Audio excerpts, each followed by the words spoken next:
जो हमने one dimensional discrete Fourier transformation में और to dimensional discrete Fourier transformation में जो फॉर्मूला बताया था, उस फॉर्मूले में हम बेसिकली वैल्यू को पुट करते थे और फाइनली हमको फ्रिक्वेंसी डोमेन में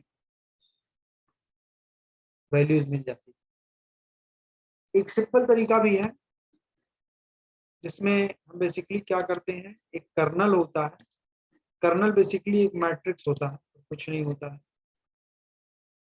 colonel of a 4 point discrete Fourier transformation. ये कर्नल जो होता है ये फिक्स होता है, ये आपको ध्यान में रखना पड़ेगा, बल्कि याद रखना पड़ेगा।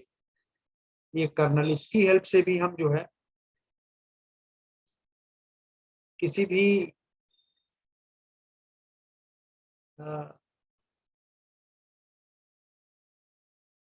वन डायमेंशनल मैट्रिक्स या टू डायमेंशनल मैट्रिक्स दिया हो किसी भी इमेज का, उस पर हम डिस्क्रीट फोरियर ट्रांसफॉर्मेशन अगर हम अप्लाई करते हैं तो इस कर्नल की हेल्प से अगर हम करते हैं सॉल्व तो बहुत इजीली हो जाता है।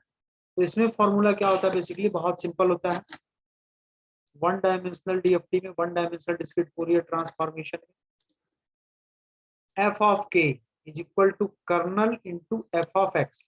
एफ ऑफ एक्स क्या होता है, जो आपका वन डायमेंशनल मैट्रिक्स दिया रहेगा वो, और कर्नल जो होगा वो आपका ये 4x4 की एक मैट्रिक्स है। ये आपको याद करना पड़ेगा, ठीक है।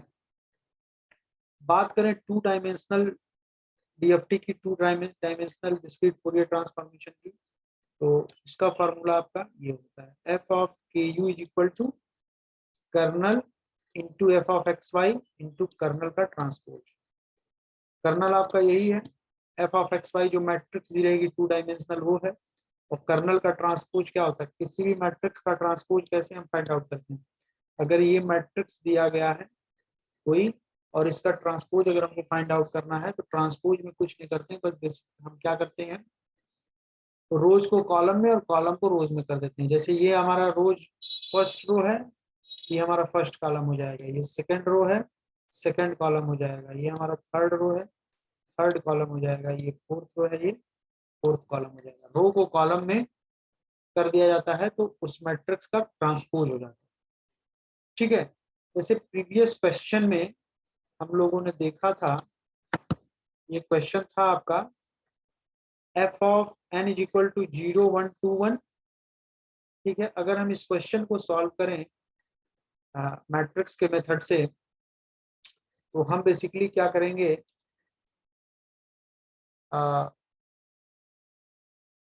One dimensional discrete Fourier transformation में क्या होता है आपका, kernel into F of X. तो क्या हो गया, कर्नल क्या है आपका, वो फिक्स है कर्नल। कर्नल आपका जो 4x4 की मैट्रिक्स थी वो इंटू 0 1 2 1, एक कॉलम बनाएंगे 4x1 की मैट्रिक्स और मल्टीप्लाई कर देंगे। फाइनली हमको वैल्यू वही मिलेगी जो हमको ये मिलेगी, 4 - 2 0 2। देखते हैं ये क्वेश्चन, देखते हैं। जैसे क्वेश्चन है, calculate 4 point discrete Fourier transformation for the sequence xn is equal to 0 1 2 3 using matrix method. तो इसमें क्या करेंगे, बेसिकली हम एफ ऑफ के निकालना है। F of K is equal to kernel into F of X.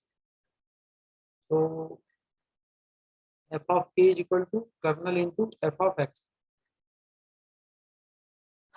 Kernel क्या है, ये मैट्रिक्स है 1 1 1 1 1 माइनस जे माइनस 1 जे 1 माइनस 1 1 माइनस 1 1 जे माइनस 1 माइनस जे। ये आपको याद करना पड़ेगा, ठीक है।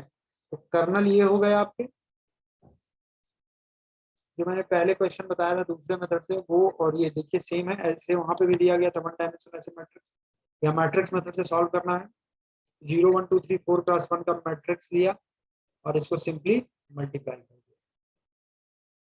वन मैट्रिक्स मल्टीप्लिकेशन सबको पता ही है। तो फाइनली हमको एफ ऑफ के क्या मिल गया, ये मिल गया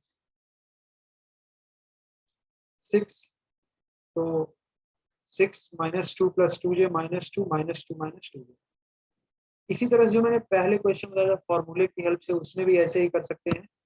जो हमारा मैट्रिक्स दिया हुआ था 1 डायमेंशन, उसको 4+1 के फॉर्म में ऐसे लिख लें और ऐसे कर्नल रहेगा ही, दोनों को मल्टीप्लाई करेंगे तो हमको फाइनली जो वैल्यू हमको मिली थी ये 4 - 2 0 - 2, यही हमको फाइनली वैल्यू मिलेगी। दोनों मेथड से करेंगे तो हमको आंसर सेम मिलेगा।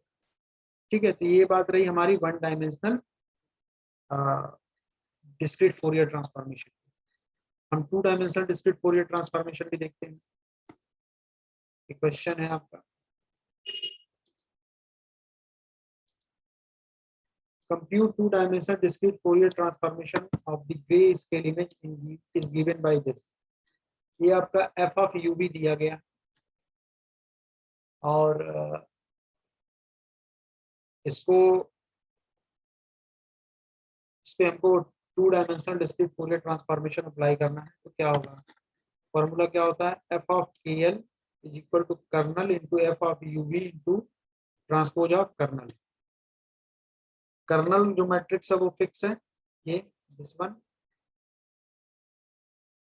और f of uv ये दिस वन, ये आपका ये दिया गया है, ये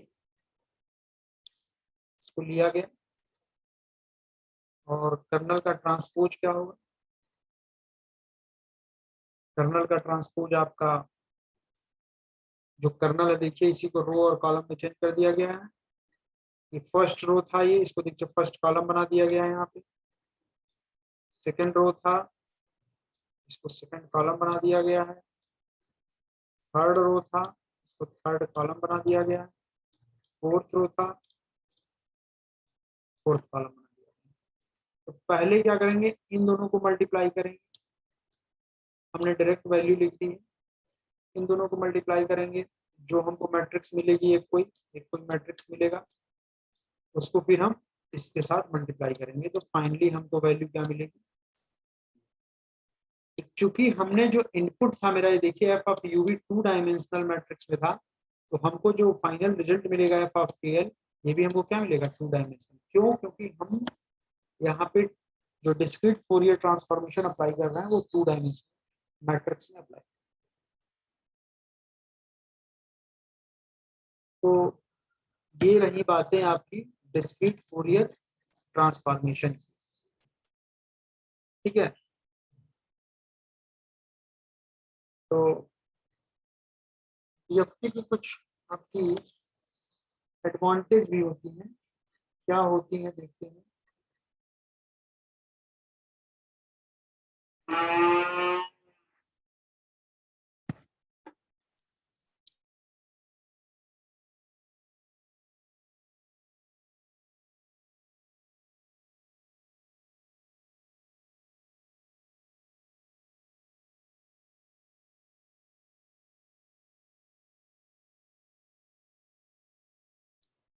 कुछ एडवांटेज भी होती है डिस्क्रीट फोरियर ट्रांसफॉर्मेशन का। क्या क्या होता है, it may isolate critical components of image pattern so that they are directly accessible for analysis.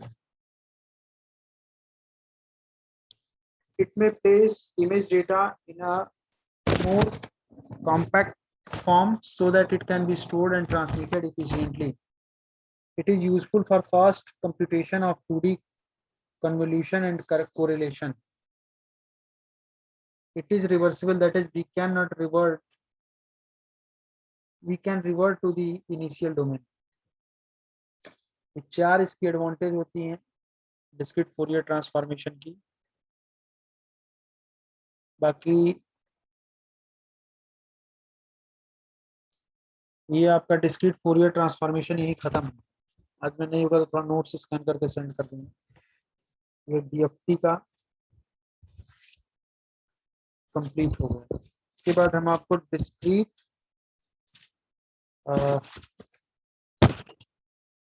Fourier transformation के बाद डिस्क्रीट कोसाइन ट्रांसफॉर्मेशन है, और जो डिस्टेंस मेजर बिटवीन पिक्सेल्स था उसके कुछ न्यूमेरिकल्स देखें।